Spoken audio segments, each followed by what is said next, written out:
Welcome to Logistics and Finance. This is Mark Spielis of Central Michigan University. And in this podcast, I want to get into the elements of logistics and finance, weaving the two of them together. When we look at logistics, we've already talked about the importance of people, information, and we talked about execution. But now we're going to focus in on how logistics and how logistics strategies, supply chain, how do they create value, and how do they improve financial performance for an organization? All right. So looking ahead to our schedule for the rest of the semester, know that 50 to 60% of our third exam and about half of our final is going to be focused in on strategic profit model and economic value add. Two key measurements on how we measure logistics and how we measure the value of logistics in organizations today. So know that spending a lot of time in the next week or so to focus in on the studying of these two principles and these financial measurements is going to benefit you with the exam as well as the final exam, third exam, as well as this project. Okay, so let's dive into the project a little bit deeper. When we look at Project 3, and the information for Project 3, the template, the data files are in Blackboard right now. It's a comparative analysis of Walmart to Target and to Amazon. I'm gonna involve myself in competitive grading. In other words, I will take the best submission of this project and I'm going to grade everybody accordingly, as opposed to quantitative grading where the right answer, you may have 3 or 4 or 5 teams that were very close in regards to the top scores. It's going to be a little bit more evenly distributed. All right, so first part of the project is completing an industry segment analysis. So just to frame up the project, you're going to do a 6-page analysis on the financial implications, so supply chain implications, and how it relates to logistics, how it relates to financial performance.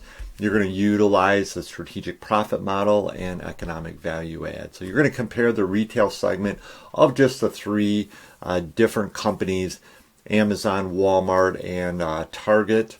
And you're going to look at those 3 companies. You're first going to, and I'm going to just throw in here a highlighter, you're going to do a comparative analysis. I'm going to go through that in just a second. And in this comparative analysis, you're going to compare Amazon, Walmart, and Target on the elements of strategic profit model as well as other performance metrics. So let's take a look at that. Here's our matrix, or this is the template. Now, I'm not giving you all of the formulas, or I'll give you the formulas, but I'm not going to give you, for example, the economic value add number. I'm going to give you all the inputs, and then you're going to have to calculate, for example, the EVA. You'll have to calculate EVA as a percentage of revenue, as an example. You'll have to calculate the profit margin. But I will be giving you sales. I'll be giving you property, plant and equipment, fixed assets, other assets. So you're going to have that information to complete this project, and this will all be in Blackboard. All right, so the project is due on April 28th. On April 16th or before the 16th, if you send me the template, I'll look at it and I will give you feedback on your template. Okay, again, I'll give you the data to input into your template, but I'll give you some feedback on the formulas and your financial formulas.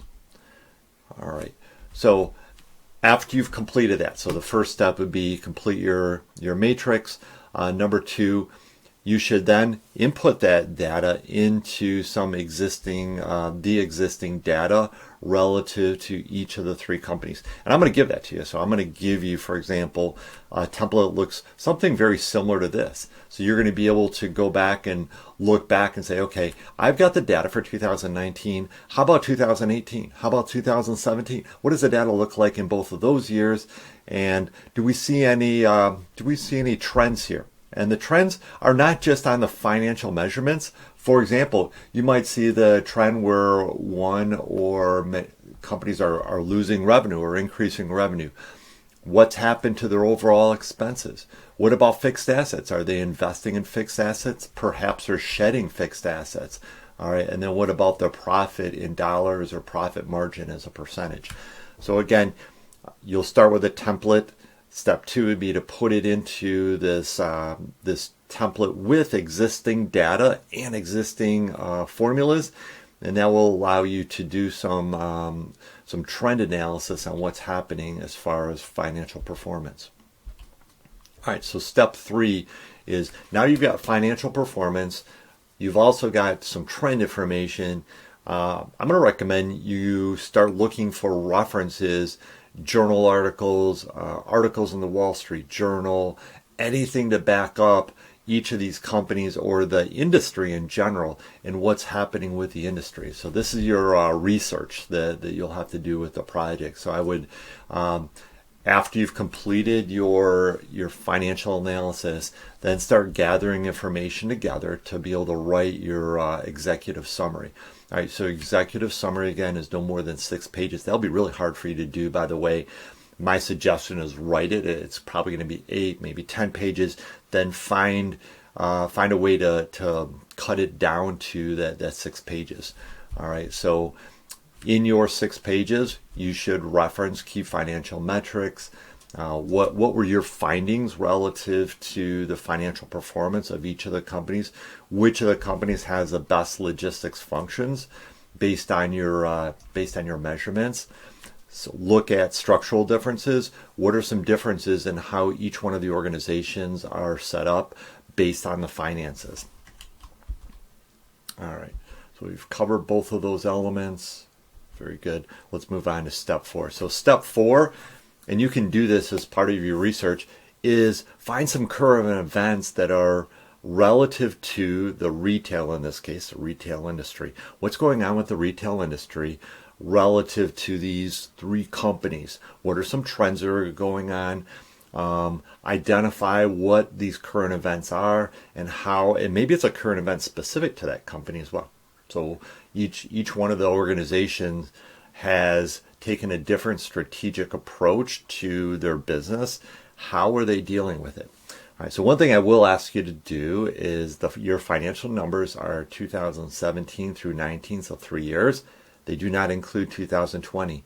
So don't write about COVID-19. All right, so when you look at these, your executive summary, first of all, is an external write-up of current events that are impacting perhaps the financial elements of the company, but don't include it in COVID-19. We really don't know the impact of that right now. And quite honestly, next year perhaps that would be a big part of this summary. But right now, I'm just keying in on those 3 financial years, 17, 18, and 19. All right. So top papers. What does it take to do a good executive summary? Number 1, very solid comparative analysis. Okay, so your analysis regarding the 3 companies should be very solid.